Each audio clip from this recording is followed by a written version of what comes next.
మంచిదండి. సమయంలో దేవాది దేవుడు తన ఉచితమైన కృపలో మనందరికీ కూడా చక్కటి అవకాశాన్ని ప్రభు మనకు అనుగ్రహించాడు.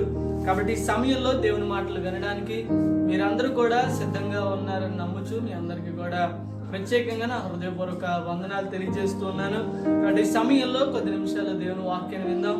శ్రద్ధతో దేవుని వాక్యాన్ని వింటూ దేవుని దీవెన ఆశీర్వాదాలు పొందుకుందాం. ప్రార్థనతో యొక్క వాక్య పరిచయలకు వెళ్దాం. ప్రార్థన. పరిశుద్ధుడా, ప్రేమ కలిగిన మా తండ్రి యేసయ్యా, నీకే వందనాలు ప్రభువా. నేను ఈ సమయంలో తండ్రి నీ మాటలు వినడానికి ప్రభువా నీ మాకు ఇచ్చిన గొప్ప ఆధిక్యతకై నీకు వందనాలు చెల్లిస్తున్నావు. నేను ఈ సమయంలో తండ్రి నీవే మాటలైతే మా కొరకు సిద్ధపరిచావో ఉంచావు తండ్రి, ఆ మాటల ద్వారా మమ్మల్ని ఆదరించండి. ఆ మాటల ద్వారా మమ్మల్ని బలపరిచి ప్రోత్సహించి ఆత్మీయ జీవితంలో మేము ముందుకి కొనసాగడానికి నీవే కృప దయచేయమని నీ దాసుని నిలబెట్టుకొని బలపరిచి నోరుని బోరగా చేసుకొని మా అందరితో మాట్లాడి తృప్తిపరచమని ప్రార్థన చేస్తూ యేసయ్య నామం పేరట అడిగి వేడుకొంచున్నాం పరమ తండ్రి, ఆమేన్. మంచిదండి. ఈ సమయంలో దేవుని వాక్యాన్ని చదువుకుందాం. పరిశుద్ధ గ్రంథంలో నుండి మన ధ్యాన నిమిత్తమై మార్కు సువార్త 10వ అధ్యాయము 46వ వచనం నుండి కొన్ని వచనాలు మనం చదువుకొని ముందుకి కొనసాగుదాం. మార్కు సువార్త 10వ అధ్యాయము 46వ వచనం నుండి కొన్ని వచనాలు. వారు యెరికో పట్టణమునకు వచ్చిరి. ఆయన తన శిష్యులతోనూ బహు జన సమూహముతోనూ యెరికో నుండి బయలుదేరి వచ్చుచుండగా తిమాయి కుమారుడగు బర్తిమయ్యను గుడ్డి భిక్షకుడు త్రోవ పక్కన కూర్చుండెను. ఈయన నజరేయుడైన యేసు అని వాడు విని, దావీదు కుమారుడా, యేసు నన్ను కరుణింపమని కేకలు వేయ మొదలుపెట్టెను. ఓరకుండమని అనేకులు వారిని గద్దించిరి గాని వాడు, దావీదు కుమారుడా, నన్ను కరుణింపమని మరి ఎక్కువగా కేకలు వేసెను. అప్పుడు యేసు నిలిచి వారిని పిలువుడని చెప్పగా వారు ఆ గుడ్డివారిని పిలిచి, ధైర్యం తెచ్చుకొనుము, ఆయన నిన్ను పిలుచుచున్నాడు, లెమ్మని వారితో చెప్పిరి. అంతటా వాడు బట్టను పారివేసి దిగ్గున లేచి యేసు నొద్దకు వచ్చెను. యేసు, నేను నీకేమి చేయగోరుచున్నావని వారిని అడిగెను. నడుగగా ఆ గుడ్డివాడు, బోధకుడా, నాకు దృష్టి కలుగు చేయమని ఆయనతో అనెను. అందుకు యేసు, నీవు వెళ్ళుము, నీ విశ్వాసము నిన్ను స్వస్థపరిచెనని చెప్పెను. వెంటనే వాడు త్రోవను ఆయన వెంట చూపు పొంది వెళ్ళెను. దేవుడు తన పరిశుద్ధ లేఖన భాగాన్ని మన వినికిల్లో దీవించి ఆశీర్వదించును గాక, ఆమేన్. చక్కటి లేఖన భాగాన్ని ఈ సమయంలో మనం చదువుకున్నాం. ప్రియ దేవుని బిడ్డలారా, దేవుని మాటలు వినేటప్పుడు ఖచ్చితంగా మనం శ్రద్ధను వహించవలసిన వారమై ఉన్నాం. దేవుని మాటలు వినడానికి, దేవుని మాటలు విని అర్థం చేసుకోవడానికి మనకేం కావాలంటే శ్రద్ధ కావాలి. కాబట్టి కొద్ది నిమిషాలు దేవుని మాటలు వింటున్నాం. వినే ముందు ఖచ్చితంగా మనం శ్రద్ధ కలిగి దేవుని మాటలు విందాం. అయితే చదువుకున్న వాక్య భాగాన్ని కనుక మనం ఆలోచన చేసినట్లయితే ఈ యొక్క వచనాల్లో మనకు ఒక ముఖ్యమైన వ్యక్తి మనకి కనబడుతూ ఉన్నాడు. ఆ వ్యక్తి ఎవరు అని అంటే గుడ్డివాడు మనకి కనబడుతూ ఉన్నాడు. అయితే ప్రియ దేవుని బిడ్డలారా, ఈరోజు నా యొక్క అంశం ఏంటి అని అంటే, గుడ్డివాడు చేసిన పని ఏమిటి?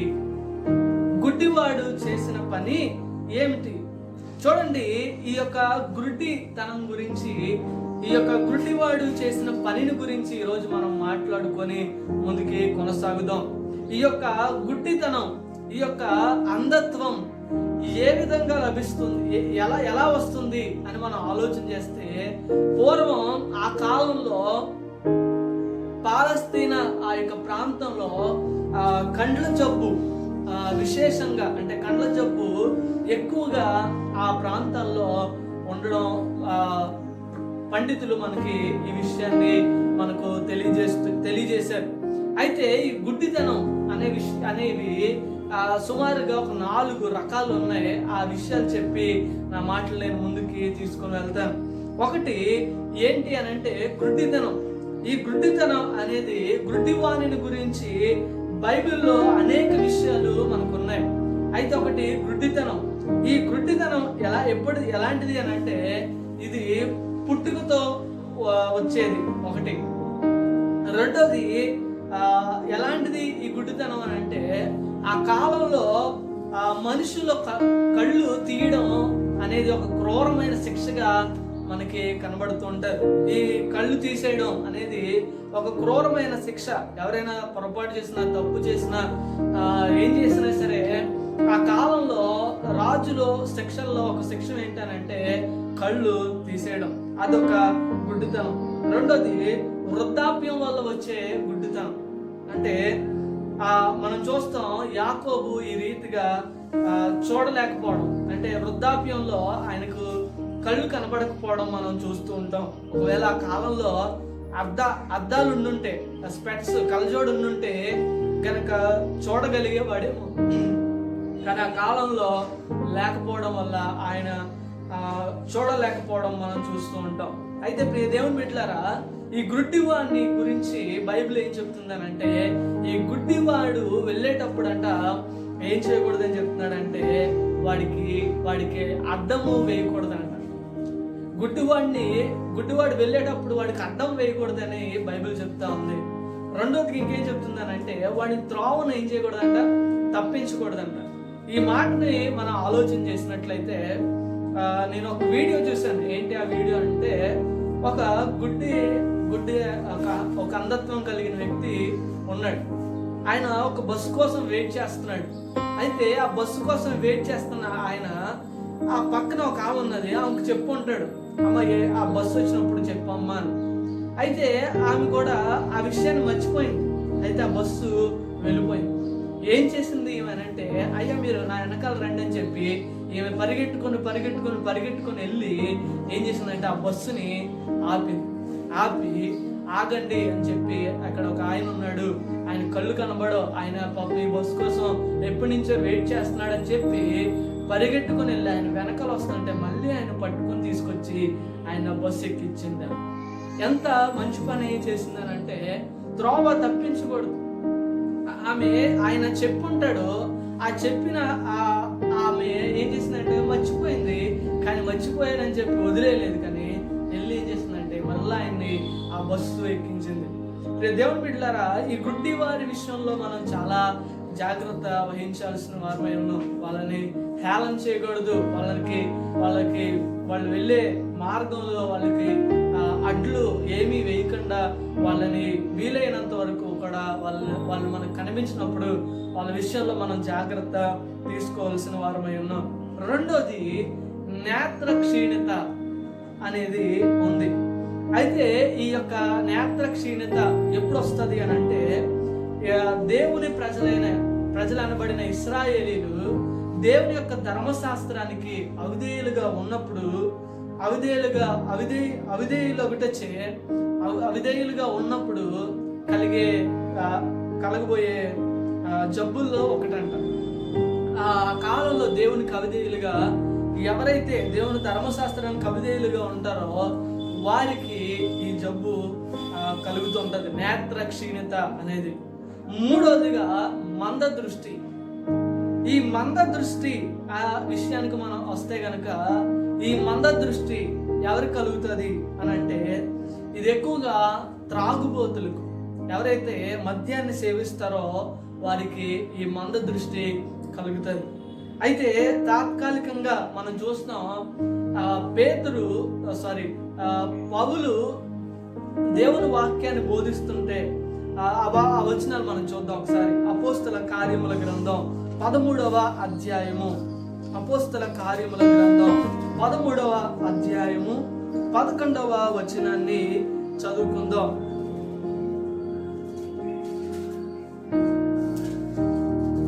ఇదిగో ప్రభువు తన చెయ్యి నీ మీద ఎత్తి ఉన్నాడు, నీవు కొంతకాలము గుడ్డివాడవై సూర్యుని చూడకుందువని చెప్పెను. వెంటనే మబ్బును చీకటియు అతని కమ్మెను గనుక అతడు తిరుగుచూ ఎవరైనా చెయ్యి పట్టుకొని నడిపిందురా అని వెదుకుచుండెను అని అంటున్నాడు. చూడండి, ఈ ఈ యొక్క మంద దృష్టి అనే విషయాన్ని మనం ఆలోచన చేస్తే, ఇది బరయేసు అనే ఒక వ్యక్తికి, ఈ వ్యక్తి దేవుని యొక్క తిన్నని మార్గాలు, దేవుని యొక్క మార్గాలు చెడగొట్టేవాడిగా ఉండడం మనం చూస్తున్నాం. దేవుని వాక్యాన్ని బోధిస్తున్నప్పుడు పౌలు సౌలును పిలిపించుకొని, బర్నబా ఈ యొక్క సెర్గీ పౌలు అనే అధిపతి వద్ద ఉండెను. అతడు బర్నబాను సౌలును పిలిపించి దేవుని వాక్యమును వినగోరెను. అయితే ఎలూము ఆ అధిపతిని విశ్వాసము నుండి తొలగించవలనని ప్రయత్నము చేసి వారిని ఎదిరించెను. ఎలూము అన్న మాటకు గారడివాడని అర్థము. అందుకు పౌలు అనబడిన సౌలు పరిశుద్ధాత్మతో నిండినవాడే అతన్ని తేరి చూచి, సమస్త కపటముతోనూ సమస్త దుర్మార్గముతోనూ నిండినవాడా, అపవాది కుమారుడా, సమస్త నీతికి విరోధి, నీవు ప్రభువు యొక్క తిన్నని మార్గములు చెడగొట్టుట మానవ, ఇదిగో ప్రభువు తన చెయ్యి నీ మీద ఎత్తి ఉన్నాడు, నీవు కొంతకాలం గ్రుడ్డివాడవై సూర్యుని చూడకుందువని చెప్పెను. ఇక్కడ చూడండి, ఈ విషయాన్ని కనుక మనం ఆలోచన చేసినప్పుడు, ఈ దేవుని వాక్యాన్ని వినాలి అని చెప్పి ఒక అధికారి పౌలును ఏం చేశాడంటే, ఈ యొక్క పౌలును బర్నబాను పిలిపించుకొని, సౌలును బర్నబాను పిలిపించుకొని దేవుని మాటలు వినాలని ఎంతో ఆసక్తితో ఉన్నప్పుడు, దేవుని మాటలు బోధిస్తుంటే ఈ యొక్క వ్యక్తి, ఈ యొక్క ఎలూము లేకపోతే ఈ బరయేసు అనే వ్యక్తి ఏం చేస్తున్నాడు అని అంటే, వారిని ఎదిరించాడు. అలా ఎదిరించినప్పుడు అక్కడ కొన్ని విషయాలు ఆయనతో మాట్లాడుతూ, సమస్త కపటముతో సమస్త దుర్మార్గముతో నిండిన వాడ, అపవాది కుమారుడా, నీతికి విరోధి, ప్రభు యొక్క తిన్నని మార్గాలు చెడగొట్టుట మానవ అని చెబుతూ ఆయన ఏం చేశాడంటే అక్కడ శపించడం మనం చూస్తూ ఉంటాం. అయితే ఆయనకి ఏమైందంట, గుడ్డివాడైపోయి ఏం చేస్తున్నాడంట, అతడు తిరుగుచు ఎవరైనా చేపట్టుకొని నడిపిస్తారేమో అని వెతుకుతూ ఉన్నాడంట. కాబట్టి ఈ యొక్క మూడవది ఏంటనంటే మంద దృష్టి. అయితే కొద్ది తాత్కాలికంగా ఆయనకి ఈ యొక్క చూపు మందగిల్లడం మనం చూస్తూ ఉంటాం. అయితే చివరిగా నాలుగోది ఏంటంటే కండ్ల జబ్బు అని అంటే, ఇది మనం చూస్తాం ఆదికాండం 29:17 లేయా అంటే యాకోబు భార్య అయిన లేయాకి కండ్ల జబ్బు ఉండడం మనం చూస్తాం. అయితే ఇది ఈ కండ్ల కలక కావచ్చు అని పండితులు అభిప్రాయం మనం చూస్తూ ఉంటాం. అయితే ఈ లేయా కండ్ల జబ్బుతో బాధపడుతుండేది. అయితే రెండోదిగా ఎవరున్నారంటే ఈ సౌలు సంఘాలను చెదరగొట్టడానికి, క్రైస్తవులను చెదరగొట్టడానికి, ప్రభువుని నమ్ముకున్న వారందరినీ కూడా చంపేయడానికి ఒక పత్రాన్ని తీసుకుని బయలుదేరుతుంటే దేవుడు అతన్ని దర్శించాడు. యేసు క్రీస్తు ప్రభుని చూడటం వల్ల సౌలు ఏమయ్యాడంటే గుడ్డివాడయ్యాడు. అయితే తదుపరి దేవుని తెలుసుకున్న తర్వాత, ఆయన రక్షించబడిన తర్వాత, అతడు బాగుపడినప్పుడు అతని కండ్ల నుండి పొరల వంటివి రాలడం మనం చూస్తూ ఉంటాం. అయితే ప్రియ దేవుని బిడ్డలారా, ఇక్కడ మనం చూస్తున్నాం ఈ యొక్క విషయాలు, దాదాపుగా 4 విషయాలు. ఒకటి గుడ్డితనం, రెండోది నేత్రక్షీణత, మూడోది మంద దృష్టి, నాలుగోది మనం చూసాం ఏమంటున్నాడంటే ఇక్కడ కండ్ల జబ్బు అంటే కండ్ల కలక అని మనం చూస్తున్నాం. అయితే ఈ 4 విషయాలు మనం చూసినప్పుడు మనకు ఇక్కడ మనం చూస్తున్న ఈ గుడ్డివాడు ఏ విధానానికి సంబంధించిన వాడు అనేది ఇక్కడ వ్రాయబడలేదు, కానీ కేవలం గుడ్డివాడు అని వ్రాయబడింది. అయితే మత్తయి, మార్కు, లూకా ఈ 3 సువార్తలో కూడా ఇతని గురించి రాయబడింది. అయితే మార్కు సువార్తలో వివరంగా క్లుప్తంగా మనం చూస్తూ ఉంటాం. అయితే ప్రియ దేవుని బిడ్డలారా, ఈ విషయాలు నేను చెప్పి నా మాటలు నేను ముగిస్తాను. ఈరోజు నా అంశం ఏంటంటే మరొకసారి జ్ఞాపకం చేస్తున్నాను. ఏంటంటే ఆ గుడ్డివాడు చేసిన పని ఏంటి? చూడండి, ఈ యొక్క గుడ్డివాడు చేసిన పని ఏంటి మనం ఆలోచన చేస్తే, ఒకటి మనం చూస్తున్నాం అక్కడ ఎవరెవరు ఉన్నారని మనం ఆలోచన చేస్తే కనుక, ఒకటి ఎవరున్నారండి? యేసు ప్రభువారు ఉన్నారు. రెండవదిగా ఆయనతో పాటు ఎవరున్నారంటే శిష్యులు ఉన్నారు. మూడవదిగా వాళ్ళతో పాటు ఎవరున్నారంటే ఎవరున్నారండి? బహుజన సమూహం కూడా ఉన్నారు. చివరిగా ఎవరున్నారు? నాలుగో వ్యక్తి ఎవరున్నారంటే అక్కడ పేరు రాయబడింది, తన తండ్రి పేరు రాయబడింది. ఎవరనంటే తిమాయి అనే వ్యక్తి కూడా, లేకపోతే ఆయన తండ్రి, లేకపోతే ఈ విషయాన్ని మనం పక్కన పెడితే నాలుగోది ఎవరున్నారంటే గురిటి భిక్షగాడు కూడా ఉన్నాడు. అయితే యేసు ప్రభు వారు ఎక్కడికి వస్తున్నాడంట? యెరికో పట్టణానికి వచ్చాడంట. యెరికో పట్టణానికి ఆయన వచ్చినప్పుడు ఆయనతో పాటు శిష్యులు, జనసమూహము ఆయన వెంట రావడం మనం చూస్తూ ఉంటాం. అయితే ఈ గుడ్డివాడు ఏం చేస్తున్నాడు అనంటే, ఈ గుడ్డివాడు భిక్షం అడుగుతూ ఉన్నాడు. త్రోవ ప్రక్కన కూర్చొని వచ్చేవారిని పోయేవారిని ఏం చేస్తున్నాడంటే భిక్షం అడుగుతా ఉన్నాడు. అయితే ఈ భిక్షం అడిగే ఈ వ్యక్తి, ఈ గుడ్డివాడు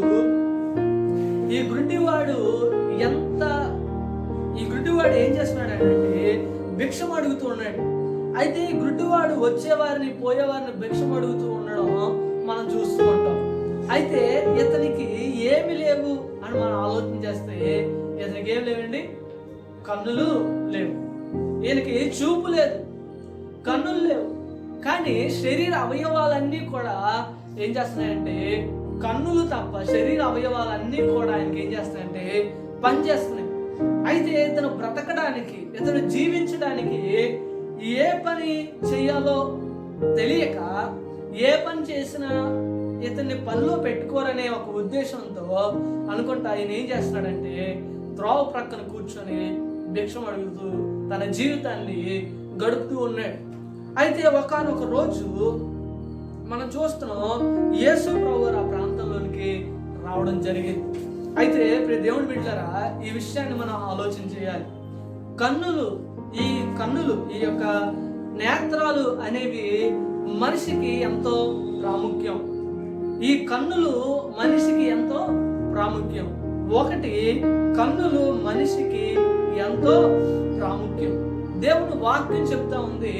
మత్తయి సువార్త 6వ అధ్యాయము 22వ వచనంలో మనం చూస్తే కనుక అక్కడ ఒక మాట ఉంటుంది, దేహమునకు దీపము కన్నే గనుక నీ కన్ను తేటగా ఉండిన ఎడల నీ దేహమంతయు వెలుగుమయమై ఉండును అని అంటున్నాడు. దేవునికి స్తోత్రం. చూడండి, ఇక్కడ దేహమునకు ఏంటంటే ద్వీపము కన్నే గనుక నీ కన్నులు తేటగా ఉండిన ఎడల నీ దేహమంతయు ఏమై ఉంటదంట? వెలుగుమయమై ఉంటుంది. మనిషికి కన్నులు ఎంతో ప్రాముఖ్యమైనవి. అయితే ఈ కన్నులు దేనికి సూచనగా ఉన్నాయండి? దేహానికి సూచనగా ఉన్నాయి. మన శరీరం అంతటికి ప్రాముఖ్యమైనది ఏంటి అని అంటే కన్నులు. కాబట్టి ఈ కన్నులు దేహానికి ఏమై ఉన్నాయంట? ద్వీపమై ఉన్నాయంట. కాబట్టి దేవుని బిడ్డలారా, నీ కన్ను తేటగా ఉన్న యెడల నీ దేహమంతయు వెలుగుమయమై ఉంటుంది అని అంటున్నాడు. మన కన్నులు ఏమై ఉండాలి అని అంటే, మన కన్నులు ద్వీపం కనుక మన కన్నులు తేట కలిగి ఉండాలి. మన కన్నులు తేటగా ఉండాలి. మన కన్నులు ఎలా ఉండాలి అని అంటే తేటగా ఉండాలి. చూడండి, భక్తుడు, కీర్తనకారుడు ఈ విధంగా ఆయన దేవుణ్ణి కోరుకుంటూ ఉన్నాడు. ఏమనంటే కీర్తన 119వ కీర్తన 37వ వచనాన్ని మనం చూస్తే గనక, వ్యర్థమైన వాటిని చూడకుండా నా కన్నులు త్రిప్పివేయుము అని అంటున్నాడు.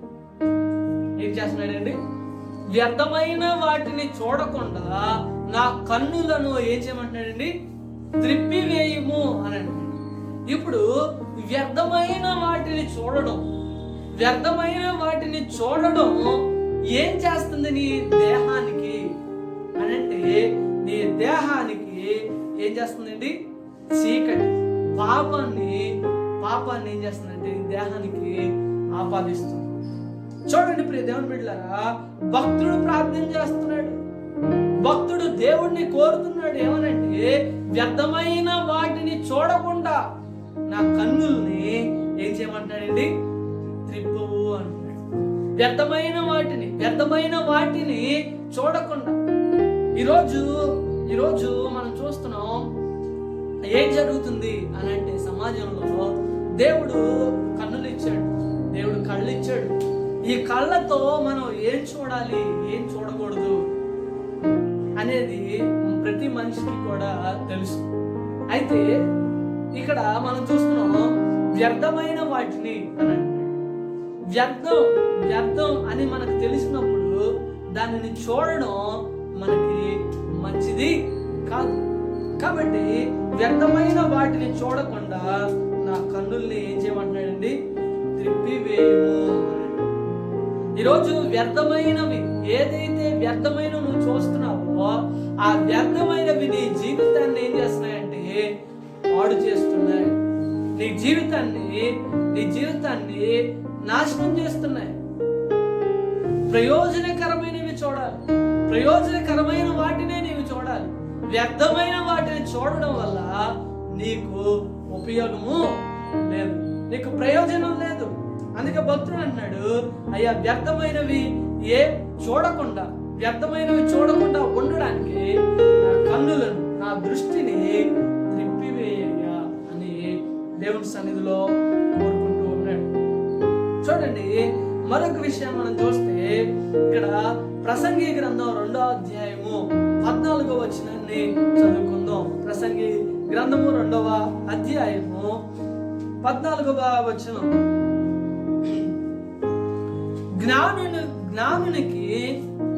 జ్ఞానికి కన్నులు తలలో ఉన్నవి, బుద్ధిహీనుడు చీకటియందు నడుచుచున్నాడు.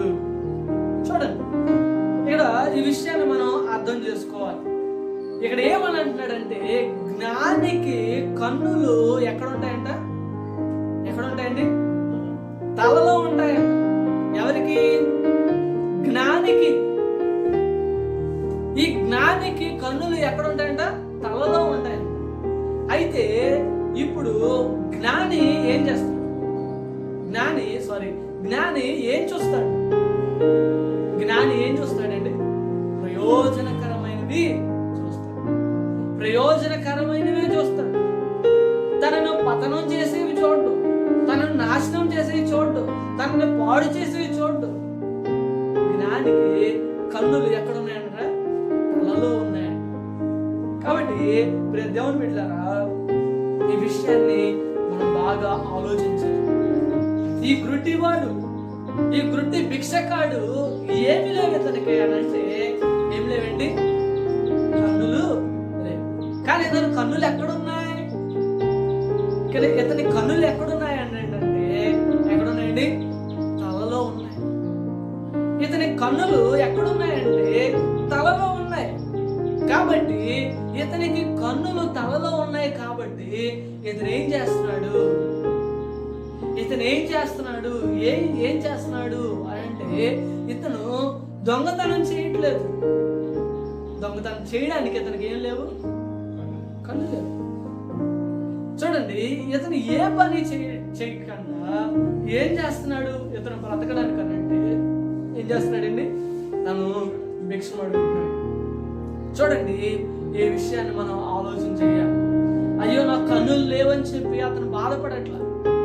నా కన్నులు లేవు, ఇప్పుడు నేను ఎలా బ్రతకాలి, ఎలా జీవించాలి, ఈ లోకంలో ఎలా బ్రతకాలి అని నిరాశతో ఉండలా. నిరాశ పడిపోవట్లేదు, కృంగిపోలేదు, నలిగిపోలేదు, బాధపడట్లేదు. తనకున్న దాంతో ఏం చేస్తున్నాడంటే బ్రతుకుతున్నాడు. ఈరోజు ప్రపంచంలో దేవుడు పుట్టించిన ప్రతి మనిషి కూడా ఎలా ఒకలా బ్రతుకుతూ ఉన్నాడు. అలాగే గుడ్డివాడు కూడా ఏం చేస్తున్నాడంటే నిరాశ పోకుండా, నిరాశ చెందకుండా, బాధపడకుండా, తన యొక్క అంధత్వం ఉందని చెప్పి చింతించకుండా ఆయన ఏం చేస్తున్నాడంటే ఆయన కూర్చొని త్రోవ ప్రక్కన భిక్షం అడుగుతూ ఉన్నాడు. అయితే ఈరోజు అనేక మంది గుడ్డివారు ఉన్నారు, అందులో ఉన్నారు. కానీ వారు అందరూ భిక్షం ఎత్తుకోవట్లేదు. కానీ చాలా మంది చాలా ప్రయోజనకరంగా వారు మారుతూ ఉన్నారు. ఈ విషయాన్ని నేను ముందు వెళ్తుండగా నేను చెప్తాను. కాబట్టి ప్రయోజనకరంగా వారు మారుతూ ఉన్నారు. రెండోది, ఆయన దగ్గర ఉన్నదాన్ని ఆయన ఏం చేసుకున్నాడంటే ఉపయోగించుకున్నాడు. ఈరోజు దేవుడు నీ జీవితంలో, నా జీవితంలో, మనందరి జీవితంలో చాలా చాలా చాలా టాలెంట్స్ ఉంటాయి, చాలా రకరకాల ప్రయోజనకరమైన తలాంతులు దేవుడు మనకి అనుగ్రహించాడు. అయితే ఈ విషయాన్ని మనం ఆలోచన చేయాలి. నా దగ్గర అది లేదు, ఇది లేదు అని చెప్పి ఏ రోజు కూడా నువ్వు బాధపడకూడదు, ఏ రోజు కూడా నువ్వు కృంగిపోకూడదు, ఏ రోజు కూడా నువ్వు నిరాశ చెందకూడదు. నీకున్న దాంతోనే నీకంటూ దేవుడు ఒక టాలెంట్ ఇచ్చాడు, నీకంటూ దేవుడు ఒక తలాంత్ ఇచ్చాడు, నీకంటూ దేవుడు ఒక వరాన్ని దేవుడు నీకు ఇచ్చాడు. నీలో ఉన్న అది ఎదుటి వ్యక్తిలో ఉండదు, ఎదుటి వ్యక్తిలో ఉన్నది నీలో ఉండదు. అయితే ఆయనలో ఉన్నది నాలో లేదు, నాలో ఉన్నది ఆయనలో ఉన్నది నాలో లేదు, ఆయనలో ఉన్నది నాలో లేదు, ఈలో ఉన్నది నాలో లేదు, వాళ్ళకు ఉన్నట్టుగా నాకు లేదని చెప్పి ఏ రోజు కూడా చింతించద్దు. దేవుడు నీకున్న దాంతోనే దేవుడు నిన్నేం చేస్తాడంటే ఆశీర్వదిస్తాడు. నీకున్న దానిలో నీవు నిరాశ చెందక ధైర్యంతో దాన్ని గుర్తించి దాన్ని పట్టుకొని ముందుకి కొనసాగినప్పుడు ఖచ్చితంగా దేవుడు నీ జీవితంలో గొప్ప కార్యాన్ని ఆయన జరిగిస్తూ ఉంటాడు. అయితే గురుడి భిక్షగాడు ఏం చేస్తున్నాడు?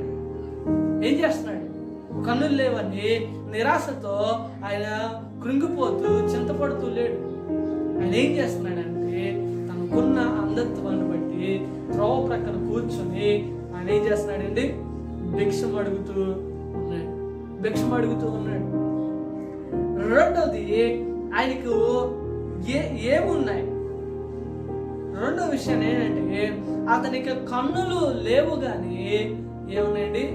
చెవులు ఉన్నాయి. రెండోది, అతనికి కన్నులు లేవు కానీ ఏమున్నాయండి? చెవులు ఉన్నాయండి. చూడండి, అతనికి కన్నులు లేవు కానీ ఏమున్నాయండి? చెవులు ఉన్నాయి. చూడండి, ఈ విషయాన్ని మనం ఆలోచన చేయాలి. ఈ చెవులు ఉన్నాయి. అయితే ఇప్పుడు అతను ఏం చేస్తున్నాడు? అతని వృత్తి ఏంటి? ఇప్పుడు భిక్షం అడగడం. ఇప్పుడు ఇతను భిక్షం అడగడానికి ఇతను దేని ద్వారా అడుగుతాడు భిక్షం? ఇతను భిక్షం ఎలా అడుగుతాడు అని మనం ఆలోచన చేస్తే కనుక చూడండి, ఈ అటు పోయేవారిని ఇటు వచ్చేవారిని, ఇటు పోయేవారిని అటు వచ్చేవారిని ఏం చేస్తున్నాడు? భిక్షం అడుగుతున్నాడు. అయితే చూడండి, ఇప్పుడు ఎలా ఏదైనా భిక్షం అడగగలడు? కళ్ళు లేవు కదా, ఎవరు వస్తున్నారు అనేది ఎలా తెలుస్తుంది? ఎవరు వస్తున్నారు అనేది ఎలా తెలుస్తుంది అని అంటే ఇతను వినడం ద్వారా. అంటే వాళ్ళ యొక్క అడుగుల చప్పుడు వినడం ద్వారా ఇతనికి ఏమవుతుందండి? భిక్షం అడగాలి అని తెలుస్తుంది. చూడండి, ఇతని చెవులు ఏం చేస్తున్నాయండి? ఇతని చెవులు ఉన్నాయి. ఆ చెవులతో ఆయన ఏం చేస్తున్నాడు? చప్పుడు వింటున్నాడంట. చూడండి, లూకాసు వార్త 18వ అధ్యాయము 36వ వచనం. జన సమూహము దాటిపోవుచున్నప్పుడు వాడు చప్పుడు విని ఇది ఏమని అడుగగా. దేవునికి స్తోత్రం. చూడండి, ఇతనికి ఏమున్నాయి? చెవులు ఉన్నాయి. కళ్ళు లేవు కానీ ఇతనికి ఏమున్నాయి? చెవులు ఉన్నాయి. అయితే ఏం చేయాలి? ఎలా భిక్షం అడుగుతాడు? ఎవరు వస్తున్నారు అనేది ఆయనకి తెలిసిపోతాడు. నడుచుకుని వచ్చేవాడైతే సామాన్యుడు, ఒంటి మీద వచ్చేవాడైతే కొంచెం ఉన్నవాడు, గుర్రం మీద వచ్చేవాడైతే ఇంకా రాజు. చూడండి, ఈ విషయాలు మనం ఆలోచన చేస్తే ఆ వ్యక్తి ఆ చప్పుడు విని ఏం చేస్తున్నాడు? భిక్షం అడుగుతూ ఉన్నాడు. అయితే ప్రియ దేవుని బిడ్డలారా, ఈరోజు దేవుని సన్నిధానంలో ఉన్న మనము వినేవారిగా మనం ఉండాలి. దేవుని యొక్క స్వరాన్ని, దేవుని యొక్క మాటను మనం ఏం చేసేవారిగా ఉండాలంటే వినేవారముగా మనం ఉండాలి. యెషయా గ్రంథము 6వ అధ్యాయము 10వ వచనాన్ని ఒక్కసారి చదువుకుందాం. యెషయా గ్రంథము 6వ అధ్యాయము 10వ వచనాన్ని చదువుకుందాం.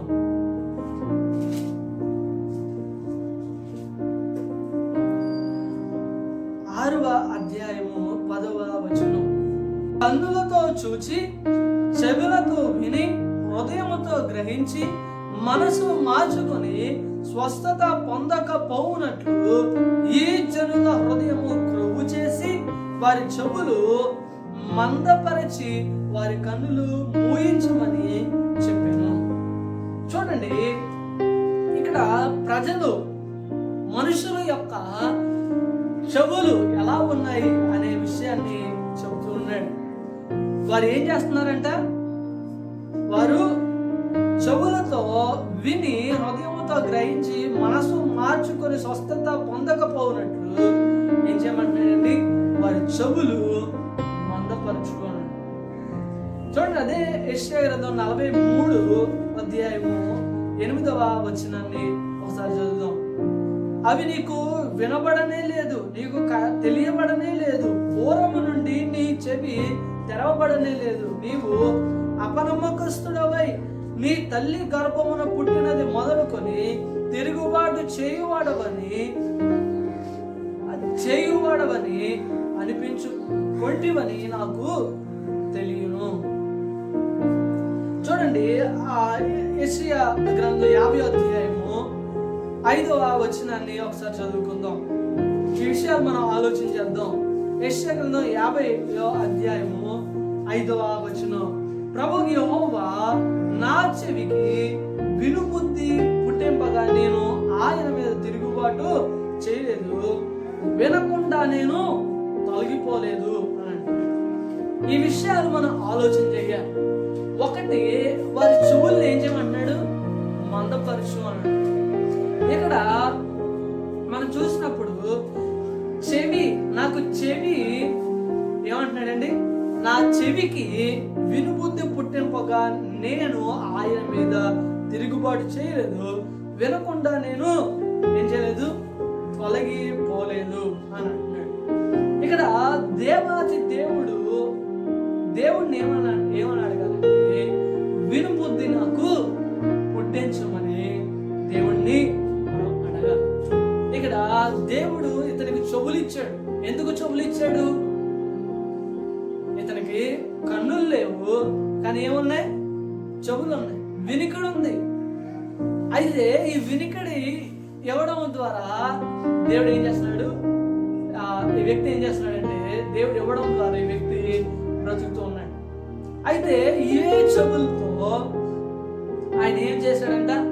జన సమూహం యొక్క చప్పుడు విన్నాడంట. జన సమూహం యొక్క చప్పుడు విని అక్కడ అడుగుతున్నాడంట, ఇది ఏమని అడిగాడు. ఇది ఏంటి అని అడిగాడు. చూడండి, ఒక వీడియో క్లిప్ మీకు చూపిస్తాను. ఆ వీడియో ఒకసారి మీరు చూడండి. ఈ వీడియో మీరు చూస్తే కనుక ఆ వీడియోలో మనం గమనించాలి ఏంటనంటే ఏం జరుగుతుందో ఆ విషయాన్ని మనం ఆలోచన చేయాలి. ఏం జరుగుతుందో ఆ విషయాన్ని మనం ఆలోచన చేయాలి. ఈ వీడియోలో మనం చూసాం, ఇక్కడ ఏం కనబడుతుందంటే జనాలు వెళ్తూ ఉన్నారు. యేసయ్య ఆ యెరికో పట్టణానికి వస్తూ ఉన్నాడు. ఆయన వెంట జనసమూహం వెళ్తూ ఉన్నారు. అయితే ఈ ఈ త్రోవ ప్రక్కన కూర్చుని భిక్షగాడు ఏం చేస్తున్నాడు చూసారా? ఏం చేస్తున్నాడంటే ఆయన ఆయన ఏం చేస్తున్నాడు? వెళ్ళే వారిని ఆయన భిక్షం అడుగుతున్నాడు.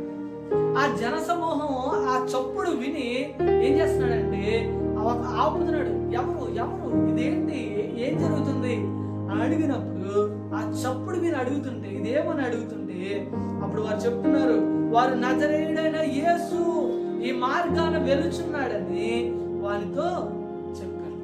దేవునికి స్తోత్రం. ఆ చప్పుడు విన్న ఆ వ్యక్తి ఏంటి ఇంత కోలాహలంగా, ఇంత సందడిగా ప్రజలందరూ ఈ విధంగా ఎందుకు ఇలా జనసమూహంగా ఎందుకు వెళ్తున్నారు, ఏం జరుగుతుంది ఇక్కడ అని అడుగుతుంటే, ఇదిగో ఈ పట్టణం గుండా యేసు ప్రభు వారు, నజరేయుడైన యేసు ప్రభు ఈ పట్టణం గుండా వెళ్తున్నాడు అని చెప్పాడు. చూడండి ఏం చేశాడు? ఆ మాట విన్నాడు.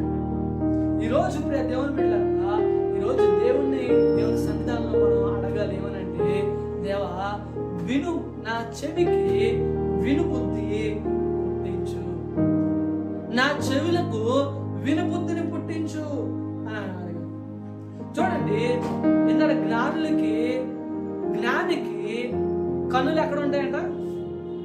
ఎక్కడ ఉంటాయన్నాడు? తలలో ఉంటాయి. ఇప్పుడు ఈ జ్ఞాని ఏం చేస్తాడు? ఈ జ్ఞాని చెవి ఏం చేస్తుందంటే తెలివిని వెతుకుతుందంట. సామెతల గ్రంథంలో ఈ మాటను మనం చూస్తాం. 18వ అధ్యాయము 15వ వచనంలో జ్ఞానుల చెవి ఏం చేస్తుందండి? తెలివిని వెతుకుతుంది. ఈరోజు ఈ యొక్క భిక్షగాడు, ఆ భిక్షగాడు చెవి ఏం చేసిందంట? వెతుకుతుంది. చెవి వెతుకుతుందంట. ఎవరు వస్తున్నారు, ఎవరు రావట్లేదు అని చెప్పి చెవి వెతుకుతుంది. ఈ గుడ్డి భిక్షగాడు చెవితో చప్పుళ్ళు వింటూ, ఎవరి చప్పుడు ఎలాంటిదో గమనిస్తూ, ఎవరి దగ్గర ఏ విధంగా అడగాలో, ఎలా అడిగితే ఎవరు ఏ విధంగా ఇస్తారో అనే విషయాన్ని చెవి ద్వారా ఏం చేస్తున్నాడంటే ఆయన వింటూ అక్కడ భిక్షం అడుగుతున్నాడు.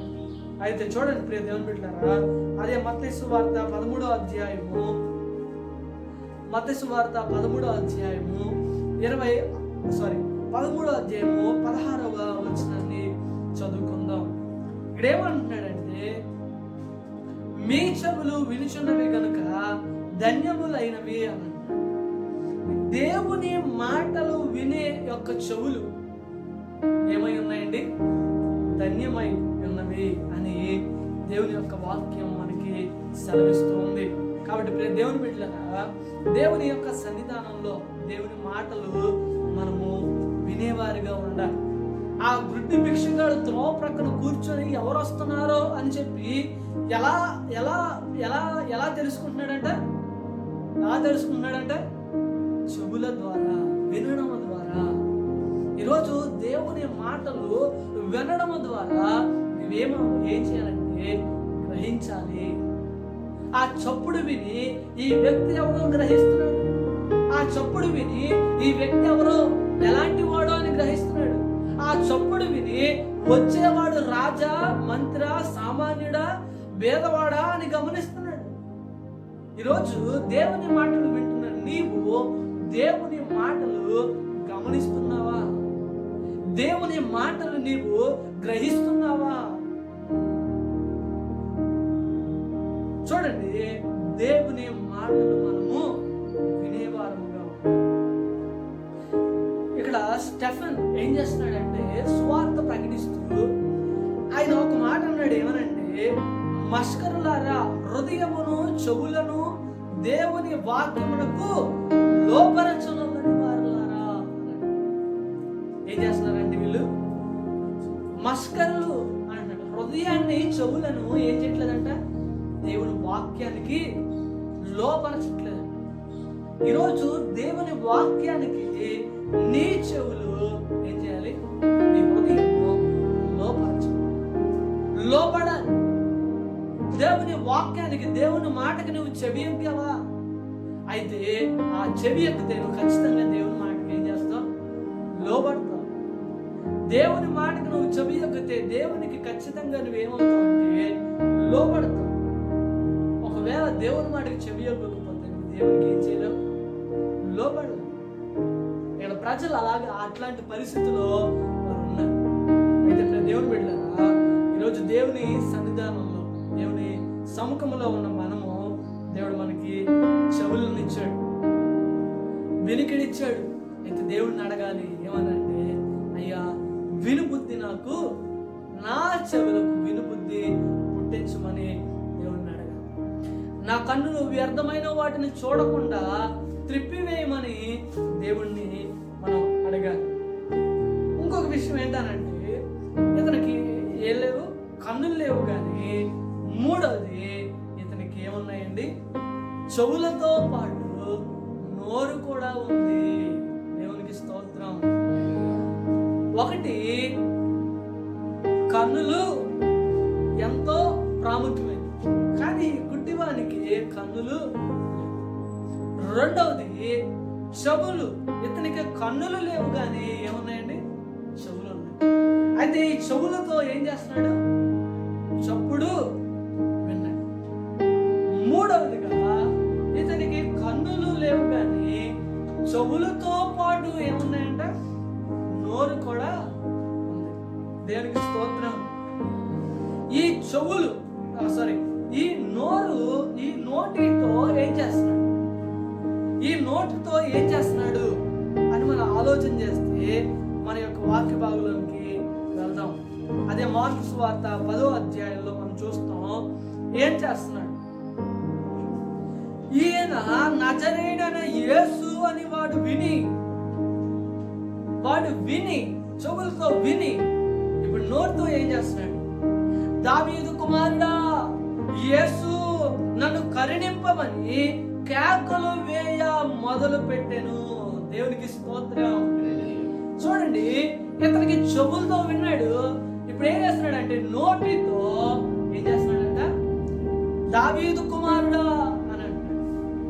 చూడండి, ఈ భిక్షం ఎత్తుకునే వారిని మనం చూస్తే కొన్ని యాంగిల్స్ లో వారు అడుగుతారు, కొన్ని ప్రత్యేకమైన పదాలు వాడి వారు ఏం చేస్తారంటే భిక్షం అడుగుతూ ఉంటారు. ఏం చేస్తారండి, అయ్యా అని ఒక మగవాళ్ళని అయితే అయ్యా అంటారు, ఆడవాళ్ళని అయితే అమ్మ అంటారు. చూడండి, వాళ్ళు ఎలా అడుగుతారంటే వాళ్ళు తెలివితో వాళ్ళు అడుగుతారు. బాబు గారు అంటారు, ఏమంటారు అంటారు, బాబు గారు, అయ్యా అయ్యా. చూడండి, ఈ భిక్షగాడు, ఈ గుడ్డి భిక్షగాడు, ఈ బర్తిమయి అనే ఈ భిక్షగాడు ఏం చేస్తున్నాడు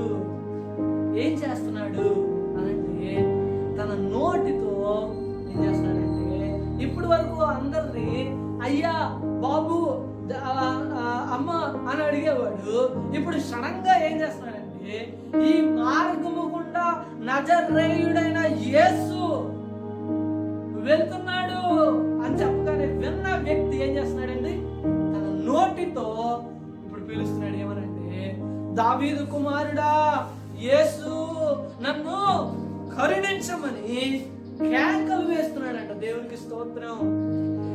దేవుడు ఇప్పుడు యేసు ప్రభు అని పిలుస్తున్నాడు, యేసు ప్రభు అని పిలుస్తున్నాడు. ఏమని, దావీదు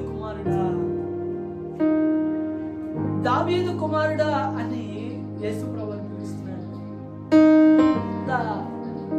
ఎంత తెలివిని ఉపయోగించాడు చూడండి. దేవుని బిడ్డలారా, తనకి కన్నులు లేవు కానీ చెవులతో పాటు ఏమున్నది, జ్ఞానుల యొక్క కన్నులు ఎక్కడ ఉంటాయంట, తలలో ఉంటాయి. జ్ఞానుల చెవులు ఏం వెతుకుతాయంట, తెలివిని వెతుకుతాయి. ఈ అంధుడు, ఈ భిక్షగాడు, బర్తిమయి అనే ఈ యొక్క గుడ్డి భిక్షకుడు ఏం చేస్తున్నాడు అని ఆలోచన చేస్తే ఆయన ఎవరిని ఎలా పిలవాలో ఆయన తెలివితో పిలుస్తూ ఉన్నాడు.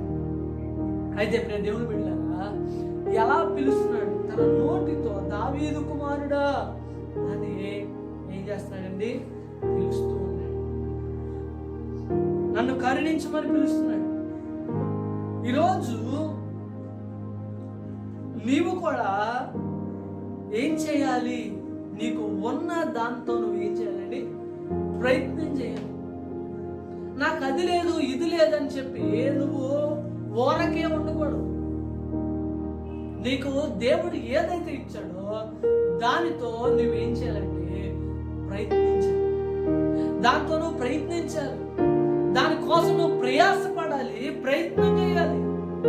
ప్రయాస పడకుండా, ప్రయత్నం చేయకుండా ఏ పని కూడా జరగదు. ఈ మార్గమున యేసు, నజరేయుడైన యేసు వెళ్తున్నాడు అని చెప్తున్నప్పుడు ఆ యేసు వెళ్తున్నాడా అని ఆ గుడ్డివాడు ఊరుకోలేదంట. ఆ గుడ్డివాడు ఊరుకోలేదంట. తనకు దేవుడు ఏమైతే ఇచ్చాడో వాటితో దేవుడిని ఏం చేస్తున్నాడు? వాటితో ప్రభుని, యేసయ్యని పిలుస్తూ ఉన్నాడు. దావీదు కుమారుడా నన్ను కరుణించు అని చెప్పి కేకలు వేస్తున్నాడు. అయితే చుట్టుపక్కల వాళ్ళు అంటున్నారు, వెళ్ళేవాడు అంటున్నాడు, మార్గాన్ని పోయేవాళ్ళు అంటున్నారు ఊరుకో అని చెప్పి అతన్ని తిడుతున్నారు. ఒకసారి ఈ విషయాన్ని మనం ఆలోచన చేద్దాం. ఊరుకో అని ఆ వ్యక్తిని ఏం చేస్తున్నారంట? ఏం చేస్తున్నారు? తిడుతున్నారంట, గద్దిస్తున్నారంట. వాడుక భాషలో ఏముందంటే తిడుతున్నారంట. ఎందుకు ఆయన పిలుస్తావు? ఎందుకు ఆయన పిలుస్తావు అని, ఊరుకో ఊరుకో అని చెప్పి అతన్ని ఏం చేస్తున్నారంట? గద్దిస్తున్నారంట. కానీ అతను మాత్రం ఏం చేయట్లేదంట. అనేకులు వానిని గద్దించిరి గాని వాడు ఓరకుండమని, అనేకులు వానిని గద్దించిరి గాని వాడు దావీదు కుమారుడా నన్ను కరుణింపమని మరి ఎక్కువగా కేకలు వేసెను. దేవునికి స్తోత్రం. మార్కు సువార్త 10:48 ఊరకుండమని అనేకులు వారిని గద్దించారంట. కానీ వాడు మాత్రం ఏం చేయలేదంట. తిట్టారని చెప్పి, గద్దించారని చెప్పి ఏం చేయలేదంట. నీవు వింతేరా అని చెప్పి అన్నారని చెప్పి ఏం చేయలేదంట. ఏం చేయలేదు. ఆగిపోలేదు. ఆగిపోకుండా అనేకులు వారిని గద్దించరు కానీ వాడు దావీదు కుమారుడా నన్ను కరుణించు అని చెప్పి మరీ ఎక్కువగా ఏం చేశాడంట? కేకలు వేశాడంట. దేవునికి స్తోత్రం. ఈరోజు నీ జీవితంలో, ఈరోజు నీ పరిస్థితి ఎలా ఉందో నాకైతే తెలియదు కానీ, ఈరోజు నీకు ఏముందో నాకైతే తెలియదు కానీ, ఈరోజు నీకు ఏమి లేదో చూడొద్దు. నీ దగ్గర ఏముందో అని చూడు. దానిని బట్టి నువ్వేం చేయాలంటే ప్రయత్నించు. నీ చుట్టుపక్కల వాళ్ళు నువ్వు చేసే పని చూసి వీడు ఇంతే, వీడు బ్రతికింతే, వీడు ఏ పని చేయలేడు, ఏమి బ్రతకలేడు, ఎలా జీవించలేడు, వీడు పైకి రాలేడు అని చెప్పి నలుగురు 4 రకాల మాటలు అనొచ్చు. కానీ నువ్వు మాత్రం ఆ మాటలకి భయపడద్దు. ఆ మాటలు చూసి నువ్వు కృంగిపోవద్దు. ఆ మాటలు చూసి నువ్వు చింతించద్దు. ఆ మాటలను బట్టి నువ్వు ఏం చేయద్దనంటే నిరాశ చెంది ఇంకా నేను ఎందుకో పనికిరాను నువ్వు అనుకోవద్దు. దేవుడు నీకంటూ ఒక టాలెంట్ ఇచ్చాడు. దేవుడు నీకంటూ ఒక తలాంతి ఇచ్చాడు. దేవుడు నీకంటూ ఒక ప్రత్యేకతను ఇచ్చాడు. దాన్ని గుర్తించు. దాన్ని గుర్తించి ఏం చేయాలంటే ముందుకు సాగిపోవాలి. వాళ్ళు అన్నప్పటికీ, వాళ్ళు అనేక మాటలు అన్నప్పటికీ, తిట్టినప్పటికీ, గద్దించినప్పటికీ ఊరుకోక ఏం చేస్తున్నాడంటే దావీదు కుమారుడా నన్ను కరుణించని చెప్పి ఇంకా బిగ్గరగా ఏం చేశాడంట? నిన్ను ఎవరు ఎన్ని మాట్లాడినా సరే నువ్వు మాత్రం ఏమైపోవద్దు, తగ్గద్దు. నీ పని నువ్వు చేసుకుని నువ్వు తగ్గద్దు. నిన్ను ఎవరు ఎన్ని మాటలన్నా సరే నీకంటూ ఒక టాలెంట్ ఉంది. నీ టాలెంట్ ఏంటో నీకు తెలుసు. నీకు ఏం జరుగుతుందో నీకు తెలుసు. కాబట్టి ఎవరి మాటలు నువ్వు పట్టించుకోవద్దు. నువ్వేం చేయి, ముందుకి నడుపు, ముందుకు సాగిపో. దేవుడి జీవితంలో ఆయన గొప్ప కార్యాలు జరిగిస్తాడు. ఇక్కడ దావీదు కుమారుడు నన్ను కరుణించండి, ఊరుకో అని చెప్పి చుట్టుపక్కల వారు గద్దించిన, తిట్టిన వారి మాటలు లెక్క చేయకుండా ఏం చేశాడు? ముందుకెళ్ళిపోయాడు. ఇంకా ఇంకా బిగ్గరగా ముందుకెళ్ళిపోవడం అంటే ఆయన వెళ్ళలేదు, కానీ ఇంకేం చేస్తున్నాడు, ఇంకా బిగ్గరగా కేకలు వేస్తుంటే అప్పుడు ఏం జరుగుతుందో చూడండి. 49వ వచనం, మార్కు సువార్త 10వ అధ్యాయం 49వ వచనం. అప్పుడు యేసు నిలిచి, దేవునికి స్తోత్రం, అప్పుడు యేసయ్య ఏం చేశాడు, ఆగాడు. యేసయ్య ఆగి వారిని పిలువుడని చెప్పగా వారు ఆ గుడ్డి వారిని పిలిచి, ధైర్యం తెచ్చుకొనుము, ఆయన నిన్ను పిలుచుచున్నాడు, లెమ్మని వానితో చెప్పాడు. దేవునికి స్తోత్రం. చూడండి, ఈయన పిలిచే ఈయన వేసే ఆ కేకలు ఎక్కడికి వెళ్ళి పడ్డాయంట, యేసయ్యకి వినబడ్డాయి. అంటే యేసయ్యకి తెలియదా పిలుస్తుండే? అయితే ఈ మాటలు, ఈ కేకలు ఎవరికి వినబడ్డాయి? యేసయ్యకి వినబడ్డాయి. యేసయ్యకి వినబడినప్పుడు యేసయ్య ఏం చేశాడు ఇప్పుడు? యేసయ్య వినబడకుండా వెళ్ళిపోయాడా? వినబడి కూడా వినబడినట్టు వెళ్ళిపోయాడా? ఆయన ఆగాడు. ఆయన ఆగి ఏం చేస్తున్నాడు? వారిని పిలువుడని చెప్పగా వారు అంటున్నారంట, వారు గుడ్డు వారిని పిలిచి ఏమంటున్నారంట, ధైర్యం తెచ్చుకో, ఆయన నిన్ను పిలుస్తున్నాడని చెప్పగా ఏం చేస్తున్నారంట, లెమ్మని వారు ఆయనతో చెప్పేది. చూడండి, ఈరోజు దేవుడు మనకి ఏమిచ్చాడు అంటే, మనకి నోరిచ్చాడు. అయితే మనం ఈ నోటితో ఏం చేయాలి? ఈ నోటితో మనం ఏం చేయాలి? ఏం చేస్తున్నారు ఈ నోటితో? ఈరోజు ఈ నోటితో ఏం చేస్తున్నారు? దుర్భాషలాడు. ఏం చేస్తున్నారండి? ఈ నోటితో ఏం చేస్తున్నారు? ఏ భాషలు? దుర్భాషలు, బూతులు, అసహ్యమైన మాటలు ఈ నోటితో పలుకుతున్నారు. దేవుడు నీకు నోరిచ్చాడు. ఎందుకు ఇచ్చాడు దేవుడు నీకు నోరు? ఎందుకు ఇచ్చాడు దేవుడు నీకు నోరు అంటే, దూషించడానికి, దుర్భాషలు ఆడడానికి, బూతులు ఆడడానికి, చెడ్డ మాటలు మాట్లాడడానికి కాదు దేవుడు నీకు నోరు ఇచ్చింది. దేవుడు నీకు నోరు ఎందుకు ఇచ్చాడు? దూషించడానికి. వారు నోరు పెద్దగా తెరుచుకుని ఉన్నారు. ఎందుకు ఇచ్చాడు దేవుడు నీకు నోరు అంటే, జ్ఞానమును గురించి వివరించడానికి నోరిచ్చాడు. జ్ఞానం గురించి వివరించడానికి, విజ్ఞాన విషయాలు పలకడానికి దేవుడు నీకు నోరిచ్చాడు.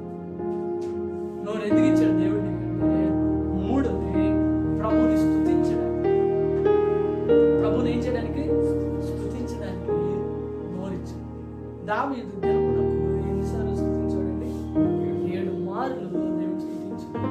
ఈరోజు దేవుని సన్నిధానం, దేవుని సముఖంలో ఉన్న నీవు దేవుడు నీకు ఇచ్చిన నోటితో నువ్వు ఏం చేస్తావు? దూషిస్తున్నావా? దుర్భాషలు ఆడుతున్నావా? బూతులు ఆడుతున్నావా? చెడ్డ మాటలు పలుకుతున్నావా? నిందిస్తున్నావా? అవమానపరుస్తున్నావా?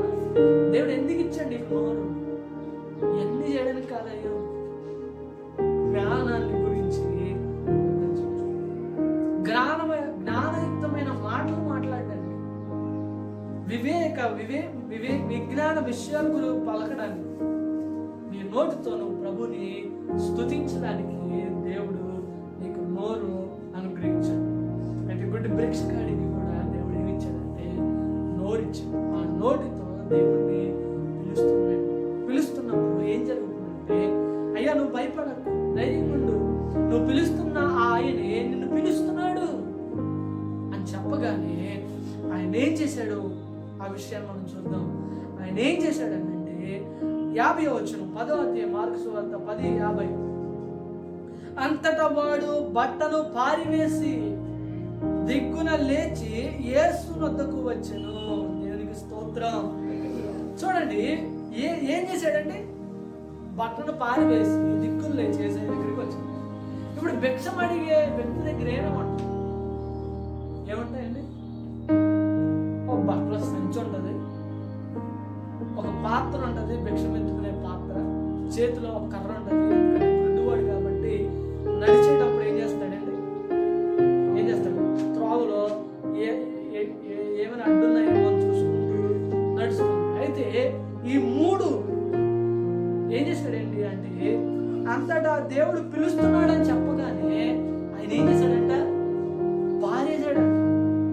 ఏం పారేశాడు? తన బట్టలు, వస్త్రాన్ని అన్ని పాడేశాడు. భిక్ష పాత్రను పాడేశాడు, కర్రను పాడేశాడు. తన దగ్గర ఏమైతే ఉన్నాయో అవన్నీ వదిలేసి ఎక్కడికి వెళ్ళాడండి? యేసయ్య దగ్గరికి వెళ్ళాడంట. దిక్కున లేచాడంట. దేవునికి స్తోత్రం. ఈరోజు ఈ విషయాన్ని మనం ఆలోచన చేస్తే, ఈ విషయాన్ని ఒకసారి మనకు మన ఆత్మీయ జీవితానికి పెట్టుకోం. ఈరోజు దేవుడిని పిలుస్తుంటే ఆ పిలుపుని నువ్వేం చేస్తున్నావు? ఆ పిలుపుని నువ్వు నిర్లక్ష్యం చేస్తున్నావా? లక్ష్య పెడుతున్నావు. ఒకవేళ ఆ పిలుపుని నువ్వు నిర్లక్ష్యం చేస్తే నువ్వేం చేయవు? ఏమీ విడిచిపెట్టు, అలాగే ఉంటావు. దేవుడిని పిలుస్తున్నాడని నువ్వు గ్రహిస్తే ఏం చేస్తావు? సమస్తాన్ని కూడా విడిచిపెడతావు. ఇక్కడ యేసయ్య ఆయన తన సువార్త పరిచర్య చేస్తున్న సమయంలో ఆయన శిష్యుల దగ్గరికి వెళ్ళాడు. శిష్యుల దగ్గరికి వెళ్ళినప్పుడు పేతురు ఏం చేస్తాడు? వలలు బాగు చేసుకున్నాడు. నన్ను వెంబడించు అనగానే ఏం చేశాడు? వలలు విడిచిపెట్టి ఆయన ఏం చేశాడు? సంకోపమేట దగ్గర సంకోపం వసూలు చేసే మత్తయిన దేవుడు పిలిచాడు. ఏం చేశాడు? తన వృత్తిని వదిలేసి ఏం చేశాడు? యేసయ్యని గమనించాడు. ఈరోజు దేవుడు నిన్ను పిలిచాడు అని నువ్వు తెలుసుకుంటే నువ్వు ఎందుకు విడిచిపెట్టట్లేదు? నువ్వు ఎందుకు వాటిని విడిచిపెట్టకుండా దేవుడిని వెంబడించే ప్రయత్నిస్తున్నావు? జాగ్రత్త. వాటిని విడిచిపెట్టక నువ్వు వెంబడించాలనుకుంటే నువ్వు క్రీస్తుని వెంబడించలేవు. క్రీస్తుని వెంబడించాలి అని అంటే నీ పాత రోత జీవితాన్ని ఏం చేయాలి? విడిచిపెట్టాలి. నీ పాత రోత జీవితాన్ని విడిచిపెట్టాలి. ఇక్కడ ఇంకా యేసయ్య పిలిచాడు అనగానే ఏం చేశాడు? తన బట్టను పారేసాడు. ఎందుకు పారేసాడు? ఇక అడిగితే నాకు పని లేదు. ఇప్పుడు ఉదాహరణకి ఇప్పుడు మనం ఇంట్లో ఏదో పని చేసుకుంటుంటే మనం ఉదాహరణకి ఇప్పుడు గవర్నమెంట్ వారు ఇల్లులు ఇస్తున్నారు, అప్లికేషన్లు ఎవరైతే పెట్టుకున్నారో వాళ్ళకి ఈరోజు పత్రాలు ఇస్తున్నారు అని చెప్పగానే ఏం చేస్తాం? ఇస్తున్నారా ఊరుకుంటారా? ఏం చేస్తాం? ఎక్కడ పనులు అక్కడ ఆపేస్తాం. ఎక్కడ పనులు అక్కడ ఆపేసి ఇంకేం చేస్తాం? పరిగెట్టు. ఇంకా పని గురించి కూడా ఆలోచించు. అది ఎంత పెద్ద పనైనా, అది ఎంత అవసరమైనా సరే ఆ పని మానేసి ముందు ఎక్కడికి వెళ్ళిపోతాం? అక్కడికి వెళ్ళిపోతాం. ఆ ఇల్లు పత్రాలు ఇస్తున్నారు అనే చోటుకి మనం. ఈరోజు నేను ఒక మాట చెప్తున్నాను. దేవుని దగ్గరికి, దేవుని వెంబడించడానికి నువ్వు ఏం విడిచిపెట్టావు? నీ పాత రోత జీవితాన్ని విడిచిపెట్టావా? దేవుడు నిన్ను తన పనికి పిలిచినప్పుడు ఆ పని కొరకు నువ్వు ఏం విడిచిపెట్టావు? ఏదైనా విడిచిపెట్టావా? విడిచిపెడితే నువ్వేం చేయగలవంటే ఆయన వెంబడించడం. ఒకవేళ విడిచిపెట్టకపోతే నువ్వేం చేయాలంటే ఆయన వెంబడించలో ఆయన దగ్గరికి రాలేదు. ఎంత వద్దామన్నా నిన్ను ఏం చేయను, రానివ్వు. నువ్వు వెళ్దాం అనుకుంటావు, అవి అంటే వద్దు అంటే అవి వెళ్తా, నేను ఆయన వెంబడిస్తాను అనుకుంటావు, కానీ వెళ్ళవు. మళ్ళీ ఏం చేస్తే ఎంతలా ఈరోజు దేవుని సన్నిధానం, దేవుని సముఖంలో, దేవుని యొక్క కన్నుల ముందు కాబట్టి మన పాత రోత జీవితాన్ని మనం ఏం చేయాలి? విడిచిపెట్టి వెంబడించేవారు కనుక మన బట్టలు పారివేసి ఏం చేశాడండి? యేసయ్య దగ్గరికి వచ్చినప్పుడు యేసయ్య అడుగుతున్నాడు, నేను నీకు ఏం చేయాలనుకుంటున్నావు అని అంటే, అయ్యా బోధకుడా నాకు దృష్టి కలుగు చేయ్యా అని అంటే, అందుకు యేసయ్య అంటాడు, నీవు వెళ్ళుము, నీ విశ్వాసం నిన్ను స్వస్థపరచునని చెప్పగా వెంటనే వాడు త్రోవన ఏం చేశాడంట? ఆయన వెంట చూపు. దేవునికి స్తోత్రం. ఎంత గొప్ప కార్యం అండి, ఎంత గొప్ప కార్యం దేవుడు చేశాడు. ఈరోజు ఈ యొక్క గుడ్డివాడు ఏమి, ఆ గుడ్డివాడు చేసిన పనేంటి అంటే ఒకటి ఏం చేశాడండి, ఒకటి విన్నాడు. ఏం విన్నాడు? చెవులతో చప్పుడు విన్నాడు. యేసయ్య జనసమూహం శిష్యులు తండోపతండాలకు వెళ్తుంటే ఏంటి అని అక్కడ విన్నాడు. ఒకటి మనకి ఆ గుడ్డివాడికి ఏం లేదండి, కళ్ళు లేవు. కాబట్టి కన్నులు మనిషికి ఎంతో ప్రాముఖ్యం. ఈ కన్నులతో మనం ఏం చేయాలండి? కన్నులతో వ్యర్థమైన వాటిని చూడకూడదు, ప్రయోజనకరమైన వాటిని. రెండోది, ఏదైనా కన్నులు లేవు కానీ ఏమున్నాయి? చెవులు. అయితే ఆ చెవులతో ఏం చేస్తున్నాడంటే చప్పుడు వింటూ ఆయన ఏం చేశాడు? జనసమూహం చప్పుడు విన్నాడు. కాబట్టి మనం దేవుని స్వరాన్ని, దేవుని మాటను వినడానికి వినుబుద్ధి నాకు పుట్టించేయాలి. దేవుని దగ్గర మనం మొదలుపెట్టాలి. మూడవదిగా, కన్నులు లేవు కానీ చెవులతో పాటు ఏముంది అతనికి? నోరు. ఆ నోటితో ఏం చేసింది? ప్రభువుని పిలిచాడు. ఇంకా ప్రభువుని పిలిచినప్పుడు ఆ ప్రభు ఆ పిలుపుని విని, ఆ పిలుపుతో ఆయన పిలిచినప్పుడు ఆయన తన దగ్గర ఉన్న వాటన్నిటిని పిలిచాడు. ఎందుకంటే సమస్తము కూడా ఎవరి దగ్గర ఉన్నాయి? ఆయన దగ్గర ఉన్నాయి. లోకంలో ఉన్నవాని కంటే ఎవరండి ఆయన? గొప్పవాడు. ఈ లోకంలో ఉన్నవాటి కంటే ఆయన గొప్పవాడు. కనుక ఆయన పిలుస్తున్నప్పుడు ఇవన్నీ నాకెందుకు, వీటికంటే శ్రేష్టమైన ఆయన దగ్గర ఉన్నాయి అని తెలుసుకొని ఇవన్నీ పారేసి ఆయన దగ్గరికి వెళ్ళాడు. నాలుగోదిగా, ఆయన విశ్వాసంతో ఆయన దగ్గరికి వెళ్ళాడు. ఆయన ఏమిస్తాడో ఆయన తెలుసు, ఇస్తాడని నమ్మకం ఉంచాడు. నీకేం కావాలి, నేనేం చేయాలనుకుంటున్నావు అంటే, అయ్యా నాకు దృష్టి ఇవ్వయ్యా, నాకు కన్నులు ఇవ్వయ్యా, నాకు చూపు ఇవ్వయ్యా అని చెప్పి దేవుడిని అడిగాడు. అలా అడిగిన ఆ వ్యక్తిని దేవుడు అనుగ్రహించాడు. అలా అడిగిన ఆ వ్యక్తికి దేవుడు ఏమిచ్చాడనంటే చూపును దేవుడు అనుగ్రహించాడు. కాబట్టి ప్రియ దేవుని బిడ్డలారా, ఈరోజు దేవుని సన్నిధానంలో ఉన్న మనము ఏం చేయాల్సిన వారమై ఉన్నాం? ఈ విషయాలు మనం జ్ఞాపకం ఉంచుకోవాలి. ఒక వ్యక్తిని గురించి నేను చెప్పి నా మాటలు నేను ముగిస్తాను. ఎవరు ఆ వ్యక్తి అని అంటే, లూయిస్ బ్రెయిలీ అనే వ్యక్తి ఉన్నాడు. ఈయన 1809వ సంవత్సరంలో ఈయన ఈ యొక్క ప్యారిస్ అనే పట్టణంలో ఈయన జన్మించడం మనం చూస్తాం. అయితే ఈయన లూయిస్ బ్రెయిలీ అనే వ్యక్తి ఏమయ్యాడంటే, ఆయన 4వ సంవత్సరంలో ప్రమాదవశాత్తు అతను ఏం కోల్పోయాడంటే చూపుని కోల్పోయాడు. ప్రమాదంలో ఆయన తన చూపుని కోల్పోయాడు. అయితే తన చూపును కోల్పోయిన ఆ వ్యక్తి ఏం చేశాడనంటే, చదువుకుంటూ అంటే చూపు కోల్పోయిన ఆయన ఏం చేశాడంటే చదువుతూ తన యొక్క టైంలో ఆయన చదువుతూ ఏం చేశాడంటే 17వ సంవత్సరంలోనే అతను ఏమయ్యాడంటే ఒక ప్రొఫెసర్ అయ్యాడు.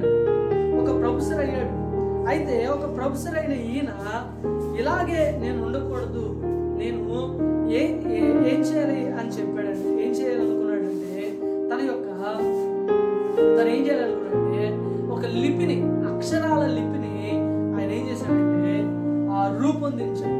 దానిలా వలె ఎందరైతే అందులో ఉన్నారో ఆ అందుల కోసం అక్షరాల యొక్క లిపిని ఆయన ఏం చేశాడంటే ఆయన ఒక రూపొందించాడు. అయితే ఇలా రూపొందించిన ఈయన ఏమయ్యాడనంటే, తన యొక్క రూపొందించిన తర్వాత కొద్ది రోజులకి ఏమయ్యాడంటే, ఆయన 1852వ సంవత్సరంలో క్షయవ్యాధి వలన ఆయన ఏం చేశాడంటే మరణించాడు. ఈ క్షయవ్యాధి వలన ఆయన మరణించాడు. అయితే ఈ క్షయవ్యాధి వలన మరణించిన వ్యక్తి ఏం చేశాడనంటే, చూడండి, మరణించిన తర్వాత ఇతని యొక్క లిపికి, ఇతనికి గుర్తింపు తేవాలి అని చెప్పి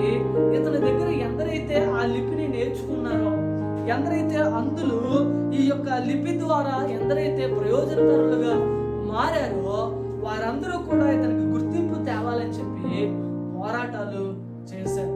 అయితే లూయిస్ బ్రెయిలీ చనిపోయాక ఆయన పేరు మీద ఏం చేశారంటే స్టాంపులు, ఆయన పేరు మీద కరెన్సీ, ఆయన పేరు మీద విద్యా సంస్థలు, ఆయన పేరు మీద పట్టణాలు వెలిసాయి. ఇంకా ఇంకోటి చూస్తే కదా, ఇంకోటి ఏంటంటే మన యొక్క భారతదేశంలో ₹2 నాణ్యం మీద ఆయన యొక్క బొమ్మను వేయడం మనం చూస్తాం. ఆయన రూపాన్ని ముద్రించడం మనం చూస్తాం. అయితే ప్రియ దేవుని బిడ్డలారా, ఈ యొక్క లూయిస్ బ్రెయిలీ అనే ఈ వ్యక్తి ఏం చేశాడు అనంటే గుడ్డి వారికి అందులకు ఆ యొక్క అక్షర లిపిని ఆయన ఏం చేశాడంటే సృజించాడు. అక్షర లిపిని ఆయన కనుగొని ఆయన ఏం చేశాడంటే అందులకు చదువుకునేలా ఆయన చేశాడు. చూడండి, నాణ్యం మీద $US మీద బ్రెయిలీ ముఖ చిత్రాన్ని ఏం చేశాడంటే ప్రచురించాడు. ఫ్రాన్స్, జర్మనీ దేశాల ప్రపంచ వ్యాప్తంగా చెల్లుబాటు అయ్యే పోస్టల్ స్టాంపును కూడా ఏం చేశారంట ఈయన యొక్క పేరు మీద విడుదల చేశారు. అయితే యూరప్ లో 1873లో యుఎస్ఏలో 1883లో బ్రెయిలీ లిపి వాడుకలోకి వచ్చింది. మొదటిసారిగా ఇంగ్లీష్ భాషలోనికి ఈ యొక్క బ్రెయిలీని 1932లో ప్రవేశపెట్టారు. బ్రెయిలీ లిపి నేర్చుకుని నేడు బ్రెయిలీ యొక్క లిపి నేర్చుకున్న వారు నేడు అందులో ఏమయ్యారంటే విద్యావేత్తలుగా మారారు, అందులో శాస్త్రవేత్తలుగా మారారు, అందులో సంగీత కళాకారులుగా మారారు, అందులో చిత్ర కళాకారులుగా మారారు. అన్ని రంగాలలో విజయాలను సాధించారంటే అందుకు కారణం లూయిస్ బ్రెయిలీ. అందుకే ఆయన అందులకు అక్షర శిల్పిగా వెలుగొందుతూనే ఉంటాడు. అందులో మనసుల్లో వారి మునివేళ్లలో చిరకాలము ఏం చేస్తున్నాడండి జీవిస్తూనే. ఈ యొక్క గుడ్డి అంధత్వం కలిగిన ఈ లూయిస్ బ్రెయిలీ తను ఏమీ సాధించలేని, ఏమీ చేయలేని, ఇంకా నా పని అయిపోయింది అనుకోలేదు. తను ఏం చేశాడంటే నాలాగా అనేకులు ఉన్నారు, వాళ్ళకు నేను ప్రయోజనంగా మారాలి, వాళ్ళకు నేను ప్రయోజనకరంగా ఉండాలని చెప్పి ఆ యొక్క బ్రెయిలీ అనే ఒక లిపిని ఆయన ఏం చేశాడంట తయారు చేశాడు. అక్షర లిపిని తయారు చేసినప్పుడు ఆ లిపి ద్వారా అనేకులు ఈరోజు శాస్త్రవేత్తలు అయ్యారు, విద్యావేత్తలు అయ్యారంట, కళాకారులు అయ్యారంట, సంగీతకారులు అయ్యారంట. చూడండి, అనేక రంగాల్లో విజయాలు సాధిస్తూ ఉన్నారు. ఈరోజు ప్రియ దేవుని బిడ్డలారా, ఈ యొక్క గుడ్డివాడు చేసిన పని ఏంటంటే, ఈ యొక్క అంధత్వం కలిగిన లూయిస్ బ్రెయిలీ చేసిన పని ఏంటంటే, తను గుడ్డివారికి ఏం కనుగొన్నాడంటే చదువుని గుడ్డివానికి కన్నులు, జ్ఞానునికి కన్నులు ఎక్కడ ఉంటాయంటండి? తలలో ఉంటాయి. తన జ్ఞానముతో ఏం చేశాడండి? వెతికాడు. గుడ్డివారు చదువుకోవడానికి మార్గాన్ని వెతికాడు. అయితే అది సక్సెస్ అయింది. ఈరోజు అనేకులు అందులో చదువుకుంటున్నారు. ఈరోజు అనేక అందులు విద్యావేత్తలు అవుతున్నారు, అనేక అందులు శాస్త్రవేత్తలు, అనేక అందులు సంగీత కళాకారులు, అనేక అందులు చిత్ర కళాకారులు, అన్ని రంగాల్లో కూడా మేము తక్కువ కాదు, మేమేమి తక్కువ కాదని చెప్పి వారు కూడా ఏం సాధిస్తున్నారు? విజయాలు సాధిస్తున్నారు. ఈరోజు దేవుని బిడ్డలారా, ఒక విషయాన్ని చెప్తున్నారు. ఏంటంటే, మా బావగారి ద్వారా నాకు ఒక పాస్టర్ గారు పరిచయం. ఆయన కూడా ఎవరు అంటే, ఆయన కూడా అందుడే, ఆయన కళ్ళు కనిపించవు. అయితే ఆయన చదువుతారు అని మా బావగారు ఒకసారి చెప్పారు. ఎలా చదువుతారంటే ఆ అక్షరాలు అలా టచ్ చేసి చదువుతారు. ఎలా చదవగలరు? ఆయనకి నేను ఫోన్ చేసినప్పుడు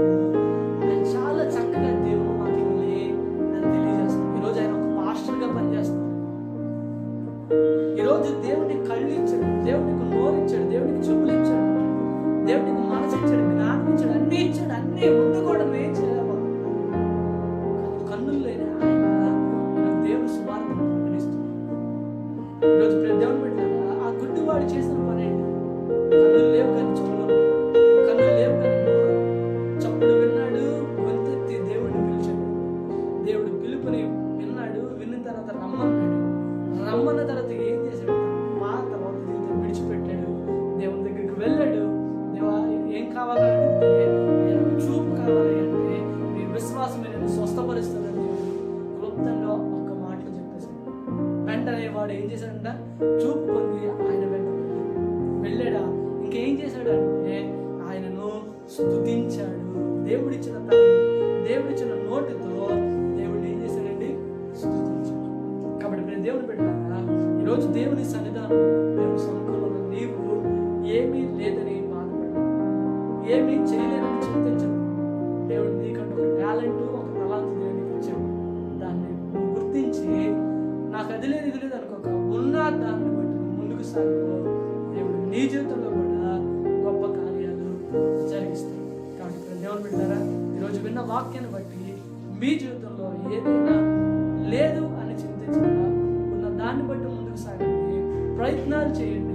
ఖచ్చితంగా దేవుడు ప్రతిఫలాన్ని అటువంటి కృప దేవాతి దేవుడు మనందరికీ అనుగ్రహించును గాక.